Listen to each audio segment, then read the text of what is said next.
Que é o amor? Amor, essa palavra tão mágica, não é mesmo, Rodrigo? Que transforma vidas. Será que o amor é algo concreto ou é só um sentimento sem forma, difuso? Ou o amor é um meio pelo qual nós mesmos e nosso mundo é irrevogavelmente tocado, afetado, e nós somos aí impactados pelo amor. Algumas pessoas tentam analisar o amor, outras pessoas acham que ele vive no reino do inefável, não pode ser falado. No entanto, é inegável, né, que o amor desempenha um papel enorme, e inevitável em várias culturas, né, não só na nossa.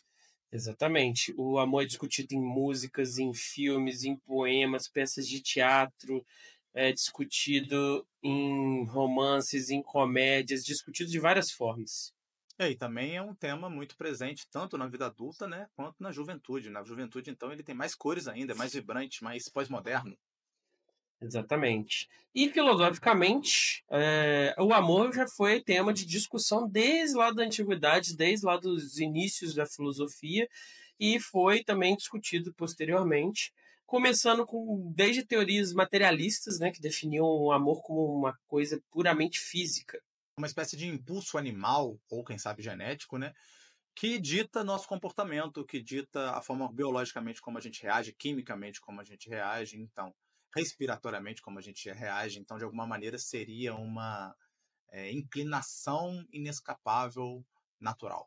E teorias já que falam dele de maneira mais espiritual, né, como um ponto superior, assim, uma coisa transcendente que eleva o ser humano, permite ele assim tocar na divindade. Historicamente, na tradição, pelo menos ocidental, né, você tem o banquete do Platão como uma representação, né, dessa vertente. E no senso O comum, a gente ficou com esse termo, né, amor platônico, e é meio que uma ideia de que um amor que não se realiza fisicamente, mas lá no Platão não era bem assim, não, tá? O Platão, como bom grego, realizava sim. Lá no diálogo do Platão, então, ele vai nos oferecer uma definição do amor, na verdade, uma hierarquização, uma processualidade do amor, que você passaria Processualidade. desse desejo animal, processualidade é bom, né? Bonito. Uma processualidade que nós partiríamos desse desejo animal, carnal, dessa luxúria, partiria daí para um desejo intelectual, ou por um amor intelectual, uma atração intelectual, e por fim a gente chegaria a um nível de uma visão mais teológica do amor transcendente. Então a gente partiria desse concreto para o abstrato, desse sensível para o suprassensível. Então o amor na verdade seria o caminho, né, de ascendência Exato. nosso. E desde o Platão teve uma série de defensores e detratores dessa teoria do Platão sobre o amor, com teorias alternativas, né, que vão disputar com essa ideia aí do amor como processualidade, como muito bem disse o Rodrigo. Gostou, né? Muito bom. E incluindo, né, nessa tradição aí vem logo o nosso queridão Aristóteles, né, na sequência, aluno de Platão, e na sua teoria ela vai ser mais secular do amor. Ele vai se referir, vai refletir sobre o amor, definindo ele, descrevendo ele como dois corpos e uma alma. E, gente, o amor não é pouca coisa, não. Ele não é só importante para as pessoas, na vida das pessoas, mas filosoficamente, quando você discute o amor, você acaba criando uma forma de enxergar as coisas que vai afetar a forma como você vê a epistemologia, a metafísica, a filosofia da religião, a natureza humana, a filosofia política, a ética, é um negócio que afeta várias disciplinas dentro da filosofia. E o próprio Platão é um exemplo clássico disso, né? Na teoria das ideias do Platão, você vai ver que o amor ele vai ter uma centralidade também nessa teoria, e vai se conectar tanto à natureza quanto ao espírito, e vai, de alguma maneira, estruturar, né? Vai ser um grande exemplo dessa estruturação da teoria metafísica inteira do Platão, através dessa ideia do amor. E tá chegando aí o Dia dos Namorados, que supostamente, segundo a internet, foi criado pelo pai do Dória. Já ouviu essa história aí, Rodrigo? Não, O Dia dos não ouvi essa Namorados é história. Não sei se eu quero ouvir essa história. um feriado criado pelo pai do Dória para vender coisa em junho.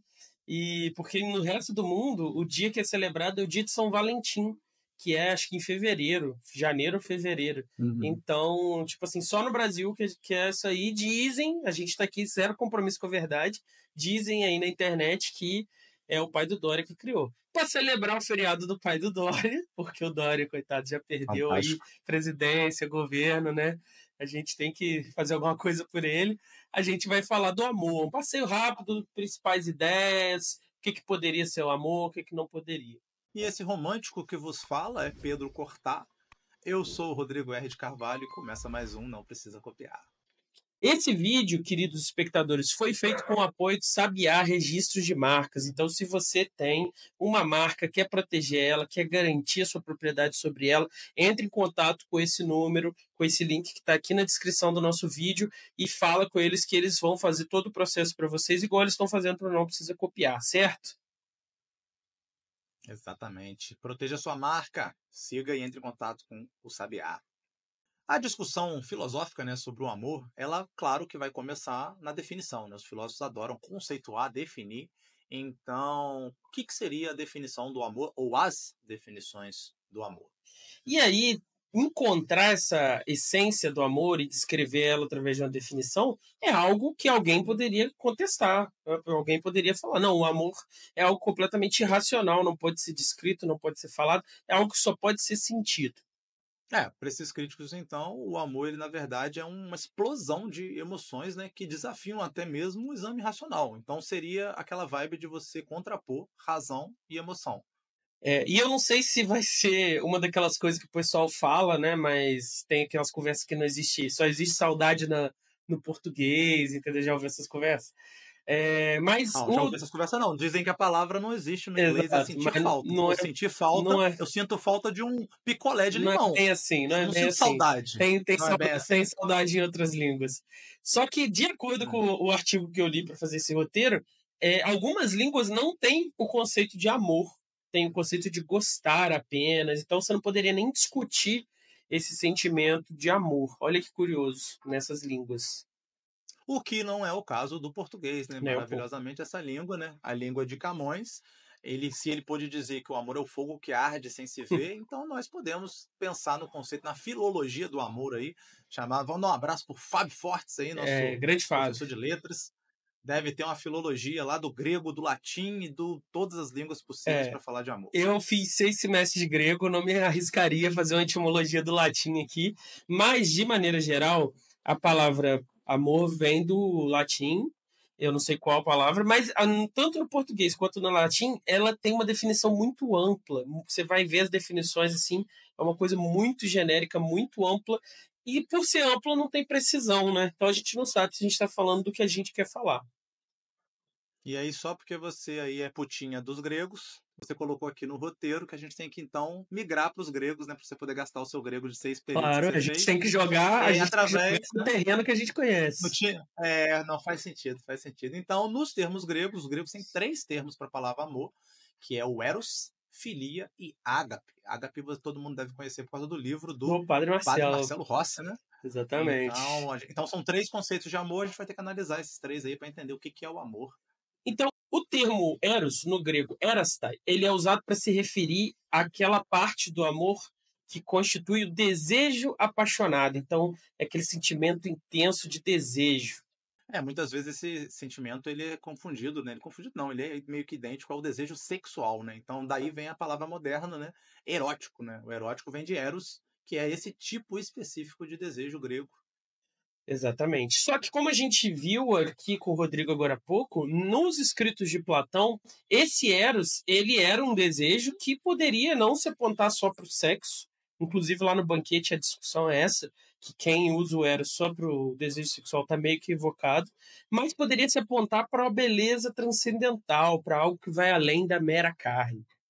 E lá no próprio banquete, né, a gente vê que a beleza do indivíduo, ela é justamente esse caminho, né, de transcendência. Então, você olha uma beleza particular de um indivíduo ou de uma indivídua, e você se lembra o quê? Da verdadeira beleza, da ideia de beleza que existe lá no mundo das ideias, no mundo das formas. Então, essa essência é ela que nos atrai, não a beleza presente Exato. num corpo específico. Olha que bonito, Rodrigo, direto Fedro. Aquele que ama o belo é chamado de amante porque participa dele. Olha que lindo. Ao amar, você participa do belo, do amor e se torna você também amante. Lindo. E é daí que vem essa concepção também, né, da ideia do amor que a gente gera aqui, né, da beleza que nós geramos aqui na Terra, ela nunca pode ser verdadeiramente satisfeita. Isso talvez explique porque a gente nunca está satisfeito no amor, né, ou na busca da beleza. Porque, na verdade, nenhuma beleza sensível será suficiente, porque o nosso padrão, pelo menos o padrão da nossa alma, é a beleza suprassensível, né, é a essência da beleza. Então é a beleza em si mesmo que a gente está buscando, e como ela não está presente aqui só por participação, né, como você colocou, participa de, né, um objeto que participa da beleza não é a beleza em si, então ele nunca será suficiente. Exato. Uma consequência dessa teoria do Eros é que cada imagem específica que reflete a beleza ideal aqui que a gente vê, elas são intercambiáveis entre si. Então, a beleza de uma coisa, a beleza de uma mulher por quem eu sou apaixonado, a beleza de uma obra de arte, como por exemplo esse Rica que eu tenho aqui, ó, que eu coloquei estrategicamente para mencionar agora, são intercambiáveis entre si, porque elas todas estão refletindo um outro belo que é um belo além. E isso mostra porque que nós usamos a mesma palavra para uma cachoeira, para um pôr do sol, para uma pessoa, para uma, sei lá, um vaso de planta, que a gente fala que também é belo. Uhum. Então é porque justamente essa essência, ela participa em maior ou menor grau, de uma forma ou de outra, desses objetos, né? Ou seja, isso que o Rodrigo falou significa que amar é amar a forma do belo, certo? Por isso, muitos que vão seguir nessa veia do Platão vão defender que o amor é incrivelmente superior ao mero desejo sexual, ao mero apetite físico. E se vocês têm dúvida quanto a isso, percebam como é que é o reino animal. O reino animal, muitas das vezes, os animais só se reproduzem. É só um desejo físico, um instinto que faz ele se reproduzir. Não tem um sentimento envolvido ali. Então, isso mostra um pouco por que isso é de ordem inferior, né? Um estímulo de ordem inferior, esse que é um amor físico, em oposição a um amor racional, ou um amor ideal, que seria justamente o chamado amor platônico, né? Que não seria físico, ele seria de uma outra Sim. ordem. Quanto a esse primeiro, é só um estímulo degradado, causado aí pelo mundo. O outro, por ser de ordem racional, ele pode, não quer dizer que ele vá, mas ele pode ir em direção a essas ideias, transcender. E eu acho que o ponto central, né, é o fato de ele tirar a gente do mundo sensível, né? Acho que é um pouco essa a ideia para o Platão. O amor, ele de alguma maneira, ele me leva, ele me arrasta a algo que não é sensível. Então, ele colabora, digamos assim, para a teoria platônica nessa medida. Ele é funcional para ela. Então, por causa disso, ter um amor físico por um objeto específico, por um corpo específico, não é uma forma adequada do amor, porque está limitada, né? Aquilo ali que você está apreciando, que você diz que é a beleza daquele corpo, que é a beleza daquela obra, ela, na verdade, é uma parte da beleza ideal, participa da beleza ideal, e se você tiver esse raciocínio equivocado, você vai ficar preso. Então, como o Rodrigo falou de tirar, né? O Fábio não ia gostar dessa expressão, não, Rodrigo. Mas a processualidade, né?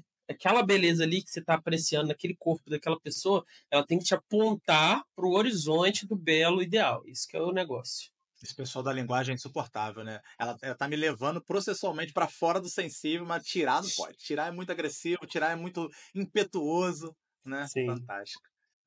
Mas em contraste com esse desejo, com esse anseio apaixonado de Eros, você tem o conceito de filia, que aí implica uma outra parada, né? Implica uma noção muito mais de carinho, de apreciação pelo outro, que vai ter uma diferença bastante fundamental com Eros. Perfeito. Para os gregos, esse termo filia não é só uma amizade, igual eu tenho uma amizade aqui com o Rodrigo, com o Fagner, com o Fred, com Pamela, com várias pessoas. Não mencionei o Luiz aí, se ele ver esse programa, ele vai ficar Nossa, enciumado, vai Rodrigo. ficar triste. É, Ainda mais que ele foi o último.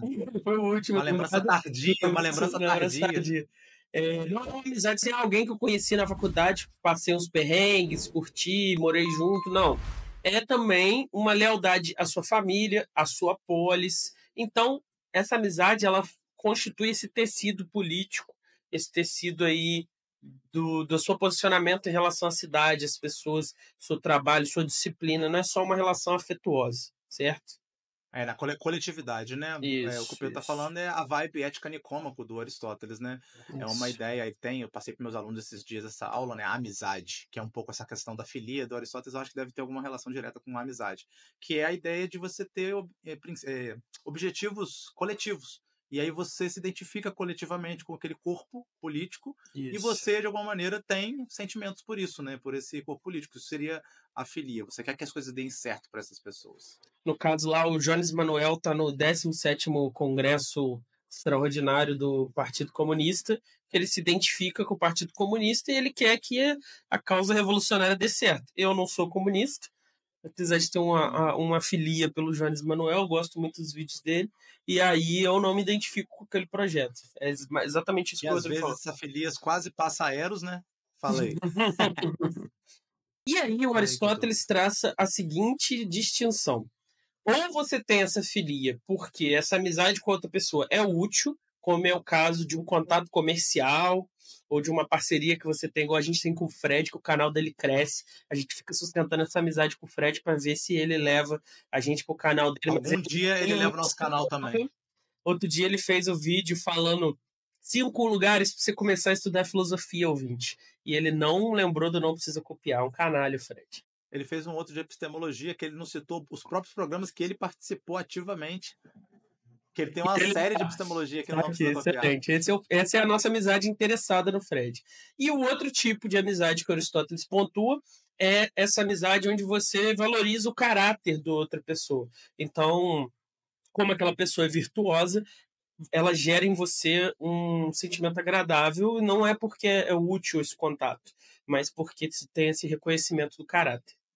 Inclusive, a gente falou do Aristóteles, né, na retórica, o Aristóteles vai escrever o seguinte, abre aspas para o Ari. Coisas que causam amizade são, 2 pontos, fazer bondades, fazê-las sem ser solicitado e não proclamar o fato quando são feitas. Então é fazer na moita, né? Fazer ali escondido, sem ficar aí alardeando o bem feito. Exato. E a boa amizade, ela não é subjetiva, Rodrigo. Não é uma questão de eu me sinto bem com a pessoa, não. Tem uma base objetiva, segundo Aristóteles, para você formar uma amizade boa com alguém. Na verdade, no Aristóteles, tudo é o hábitos no sentido de uma natureza que você produz, né? Pelo comportamento e pela repetição. Então, vai ter a filia também vai ter essa característica. E essa base é a seguinte: quem compartilha as nossas disposições, não guarda rancor, buscam aquilo que nós fazemos, como a gente mencionou anteriormente, admiram a nós como nós os admiramos. Essa é a base de uma amizade boa, frutífera. E aí vocês já podem ver, né? Então o filia jamais pode partir de uma pessoa briguenta, fofoqueira, agressiva, injusta. Então, se uma pessoa muito passional, não pode ter filia, porque a filia ela depende de um certo autocontrole, de uma certa disciplina do ponto de vista dos sentimentos, né? Do comportamento, do hábito. Então, já está meio que caracterizado que tipo de coisa é a filia. Não é para todo mundo. Eros pode ser para todo mundo, filia não é. Exato. E o livro inteiro do Aristóteles, Ética Nicômaco, é justamente para construir esse caráter, porque os melhores caráteres produzem os melhores amigos, os piores caráteres produzem os piores amigos. Então a Ética Nicômaco é sobre como construir um ótimo caráter, um excelente caráter. E o livro todo é sobre isso. Se vocês quiserem, queridos, vocês podem lá ouvir o nosso episódio de Aristóteles, né, o episódio de ética de Aristóteles. Eu não recomendo, mas o Pedro adora que as pessoas assistam nossos episódios ruins. São ótimos. O áudio é péssimo. A níveis diferentes de áudio, o equipamento era muito pior, a gente não tinha roteiro, era uma loucura, excelente. É bom para as pessoas verem a processualidade, né, Pedro? A processualidade de desenvolvimento do nosso cérebro. O que Aristóteles está querendo dizer? Que o homem mais racional é aquele que seria mais feliz e, portanto, que seria capaz da melhor forma de amizade, tendo em vista, né, tudo isso que a gente disse sobre como a virtude tem relação com a amizade, com essa filia. Supondo que as amizades que você esteja analisando sejam entre iguais, a amizade entre duas pessoas racionais e, portanto, felizes, segundo lá a ética de Aristóteles, vai produzir a amizade perfeita. E quanto mais longe você vai desse ideal de racionalidade e felicidade lá da ética, mais imperfeita é essa amizade, então mais rasteira, mais baixa essa amizade. Vai diminuindo, né? A qualidade da filia vai diminuindo.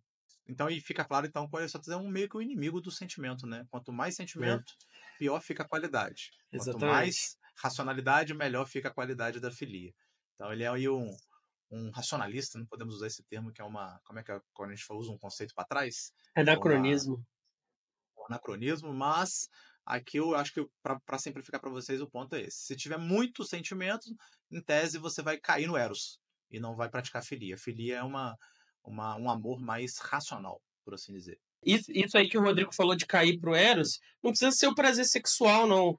A amizade, ela pode ser mantida, ela não vai ser uma amizade excelente, mas ela pode ser mantida em cima da utilidade, como a gente falou, da amizade comercial. Então, enquanto eu tiver um interesse ali naquela pessoa, um interesse comercial de outro tipo, eu vou manter aquela amizade. Quando o negócio acabar, quando a minha utilidade daquela pessoa extinguir, aí a amizade acaba. Então você vê como ela é mais fraca do que uma amizade feita simplesmente em cima da minha admiração pelo caráter da outra pessoa. É outro nível de relação que você tem aí. Também um bom exemplo disso são aquelas amizades que a gente tem, é um certo prazer de estar na companhia de outra pessoa. Mas assim, um prazer totalmente atrelado às ações, ao humor da pessoa e não a de fato quem ela é, né? Quem essencialmente ela é. Aí, ouvinte, a primeira condição para você ter uma amizade, além daquela questão toda ética que a gente falou lá de ter um bom caráter e tudo mais, é que você tenha um amor a si mesmo. Olha que curioso. Todas as frases de Orkut, Facebook, que você viu aí, amar a si mesmo é o primeiro passo para você poder amar alguém. Botar a sua máscara de oxigênio é o primeiro passo para você poder botar a máscara de oxigênio nos outros. As autoajudas estavam corretas, Aristóteles concorda. Então, que amor é esse que o Pedro está citando, tendo em vista que ele não é esse amor hedonista, né? Que ele acabou de mostrar pra gente, assim. Ele é um amor que não depende dessa busca de prazeres imediatos, da adulação da multidão, pessoa que quer de reconhecimento social. Então, a sua característica é mais nobre e virtuosa. Ela é o quê? Uma busca de uma vida mais reflexiva. Por isso que eu falei lá do Aristóteles, do Filia ser um pouco mais racionalista, né? Irracional. É por isso. Ele é mais, talvez a palavra mais correta seria essa, né? Ele é mais reflexivo do Isso. que efusivo, digamos assim. E aí, uma vez que você tenha esse amor próprio, queira seu próprio bem, cultivar seu bem, para que você vai ter uma amizade? Justamente para você poder contemplar ações dignas no que seus amigos fazem, ver a excelência no trabalho dos seus amigos, viver experiências agradáveis com esses amigos, compartilhar com eles boas discussões, contemplar, refletir, pensar. Então, a amizade, nesse sentido, vai ser um veículo de cultivo da virtude entre vocês dois. E aí nós chegamos, então, né, fechando esse filia, chegamos ao magnífico Marcelo Rossi, né, ao ágape, né, o terceiro conceito de amor, de acordo com os gregos. E a gente está falando de gregos aqui, Rodrigo, mas tem um motivo porque o padre Marcelo Rossi botou ágape no seu livro. Porque ágape faz referência ao amor paternal de Deus pelo ser humano e o amor filial do ser humano em relação a Deus. Mas não inclui só essa relação aí Deus-homem, não. Inclui também a humanidade como um todo. Então, o seu amor pelo povo brasileiro, que te obriga a não tirar uma licença e seguir Pamela, Cristina pelo mundo, é esse tipo de amor aqui, ágape. É ágape, né? Então o ágape, de alguma maneira, ele mistura, né, eros e filia, apesar dele não poder ser rebaixado, porque ele não necessita de reciprocidade, ele tem essa característica de transcendência e ele vai ser muito mais ele vai ser muito menos pessoalizado, né, uma individualidade de uma pessoa, não vai ter essa característica, ele vai ser da coletividade, ele vai ser da humanidade, ele vai ser do cristianismo, né? No caso do o ágape cristão é isso, né? Amor pelos outros indivíduos, todos Exato, filhos de Deus. Então é exato. esse conceito. E eu acho que é essencial de destacar que não há necessidade de reciprocidade, não há necessidade de conseguir nada de volta. É um amor incondicionado. Na tradição judaico-cristã, ele é expandido nas seguintes formas, ó. São citações da Bíblia. Amarás o Senhor teu Deus com todo o teu coração, com toda a tua alma e com todas as tuas forças. Esse amor de Deus que o Pedro está comentando, ele requer uma devoção absoluta, né? Você viu aí, né? Amar com seu coração, amar com sua alma, amar com todas as suas forças.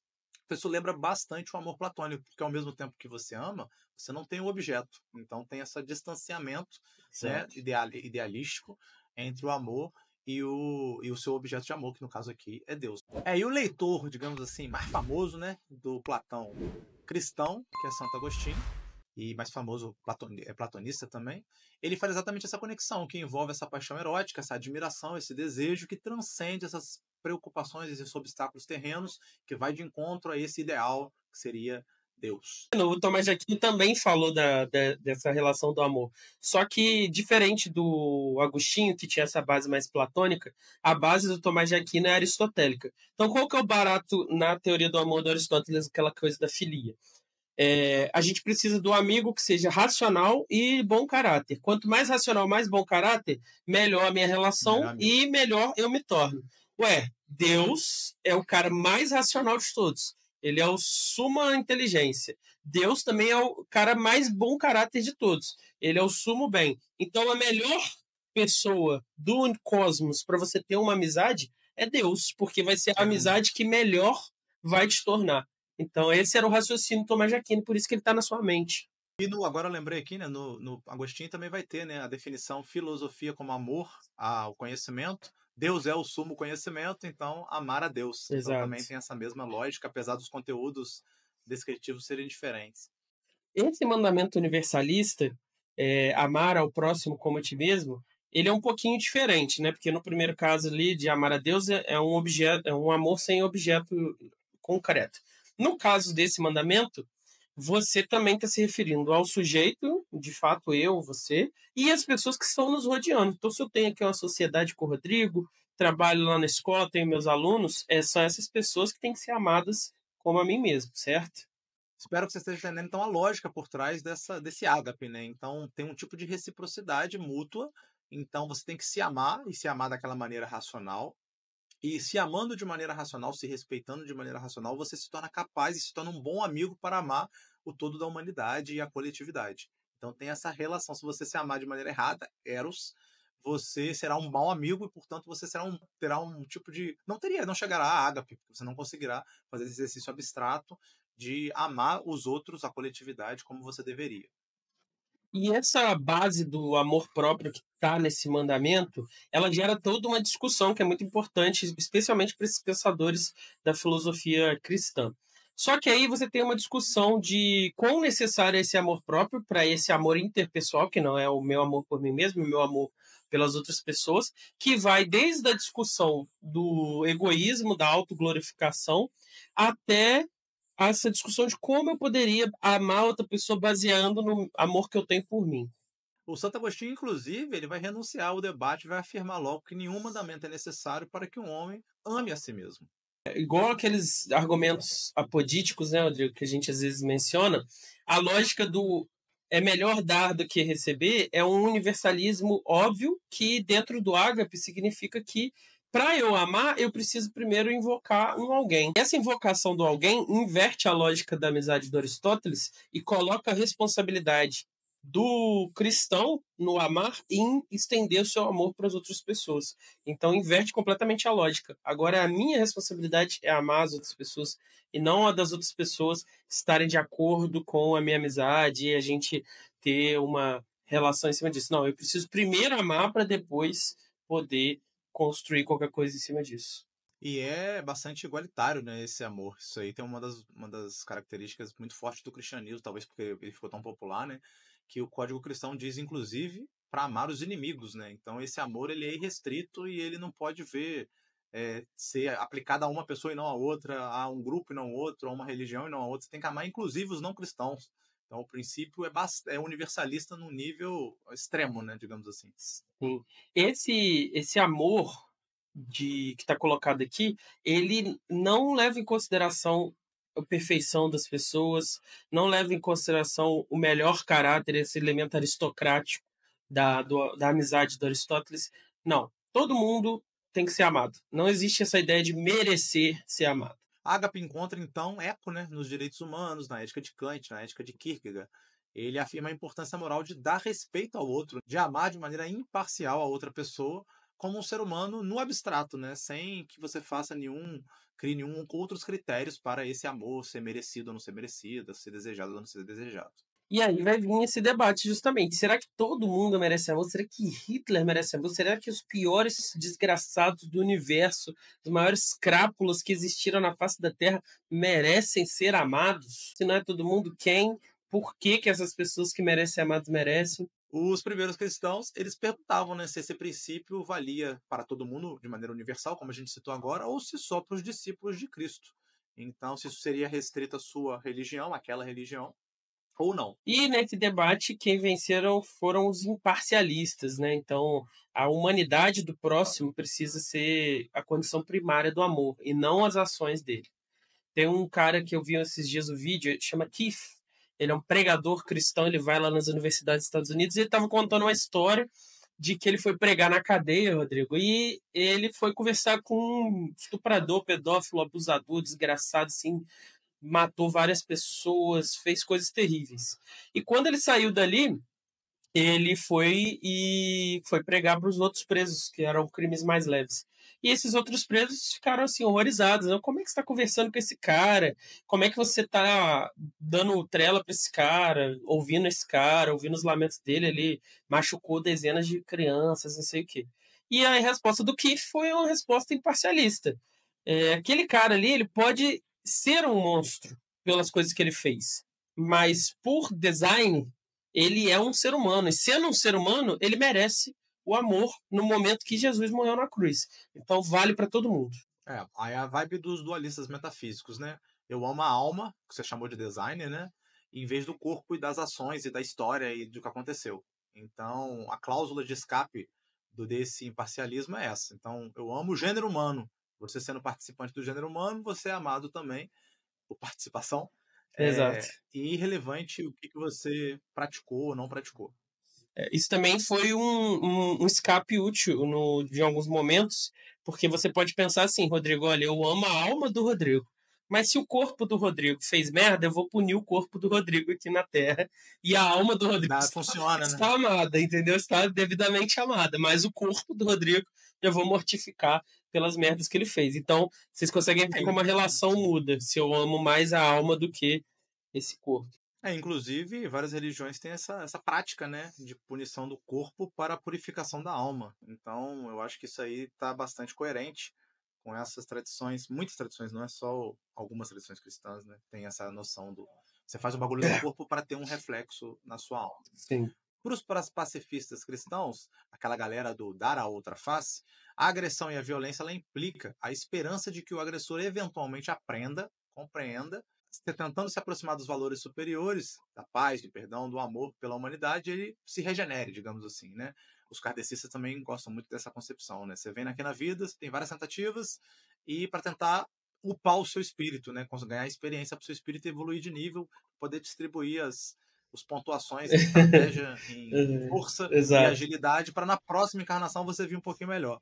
E aí, como você pode ter percebido até aqui, esse universalismo da Ágape é completamente contrastado com o parcimonialismo da filia do Aristóteles. E isso tem desdobramentos éticos, né? Já que se esse amor é universal é diferente.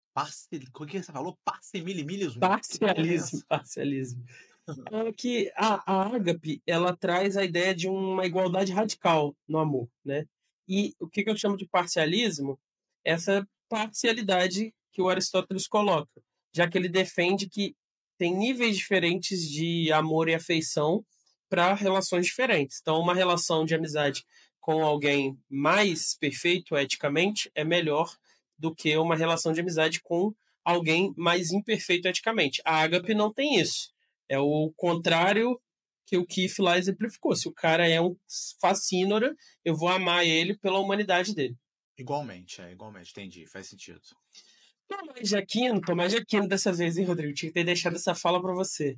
Reconhece que é completamente natural, completamente apropriado eu mostrar um amor especial para aquelas pessoas com que eu tenho um laço mais próximo, como os meus familiares, os meus amigos. E ele reconhece, então, dentro da ágape, um parcialismo do amor.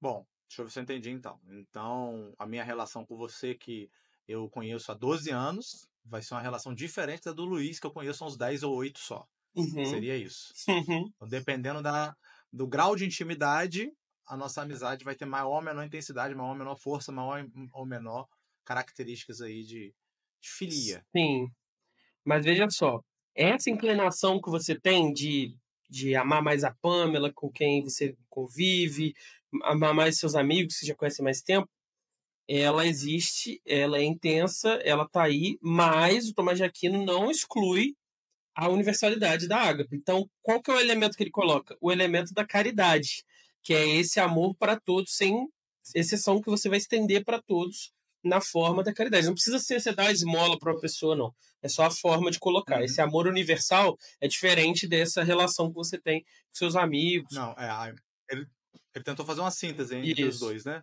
Então, é compreensível que eu seja mais amigo seu do que de uma isso. pessoa que eu não conheço, mas que eu tenho uma obrigação moral de ter a mesma ter a ágape com ele, com o que eu não conheço, e com você. Seria isso. Exato. Apesar da intensidade ser diferente. Exato. Afetos parciais e uma caridade universal dentro do ágape. Então, Rodrigo, vamos ver se o pessoal entendeu. Primeiro, amor, Eros. Me dá um exemplo de Eros aí. Eros é quando você tá na fila do RU, pegando um prato de comida e passa aquele Pokémonzinho, aquela menininha linda, maravilhosa, ou aquele menininho lindo, maravilhoso, dependendo da sua orientação. E você fala, nossa, quero. Isso é Eros. Eros. O segundo amor é a filia. Como é que é a filia, Rodrigo? A filia é aquele professor, aquela professora que você tem que você fala, cara, essa pessoa é de uma moralidade, é de uma dignidade, é de uma habilidade fantástica, ela se entrega pelo povo brasileiro, ela é fantástica, extraordinária, então eu quero ser brother, ser amigo dessa pessoa. E por fim, nós temos o ágape que a gente acabou de ver, que seria o quê? O ágape é o meu amor pelo povo brasileiro, que eu vou aí minha vida inteira tentar ajudar o povo brasileiro, Ajudar o povo brasileiro. indistintamente, Vai se qualquer unir. um. Tô aqui, o não precisa copiar, a base dele é ágape. A Você base dele é que vai queremos se elevar o filiar, patrimônio cultural dos brasileiros. você vai se filiar ao PCBR para ajudar o povo brasileiro? Pô, não sei, né? Não sei. A gente vai ter que lançar um vídeo, né? Ex-trabalhista, futuro PCBR, e explicar os motivos por que eu sigo Jones Manuel e não mais Frederico Crepe. Pô, esse vídeo ia bombar na rede. Se você gostou desse vídeo, deixa a sua curtida aí, se inscreve no canal, que a maioria dos nossos espectadores não estão inscritos, e deixe seu comentário aí dizendo qual que é, Rodrigo, a forma do amor da pessoa que comenta nos vídeos e não precisa copiar. Qual dos três é? Qual você consegue praticar, né? Você consegue praticar os três, você consegue praticar um só. Você tá com a fixação em Eros, uma fixação em ágape.